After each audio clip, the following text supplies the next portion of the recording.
बिस्मिल्लाहिर्रहमानिर्रहीम, अस्सलाम वालेकुम, वेलकम टू माय चैनल कारकिन। दोस्तों, आज हमने खोला है वाटर पंप BMW है 640i। और इसको खोलने के लिए आपको ये खोलना पड़ेगा, 2 और 2 4 बोल्ट। इसके बाद एक पाइप और ये 2 पाइप खोलने पड़ेंगे। इसके बाद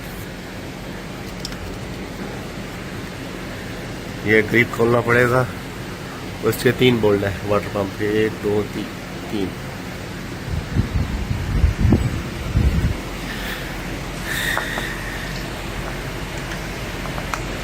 ये नया वाटर पंप है, तो ये पुराना खोल दिया मैंने।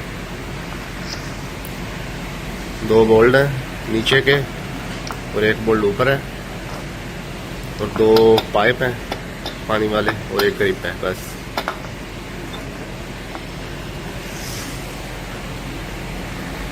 हमारे चैनल पर नए हैं, प्लीज़ सब्सक्राइब करें, बेल आइकन को प्रेस करें ताकि नई वीडियो आप तक पहुंचती रहे।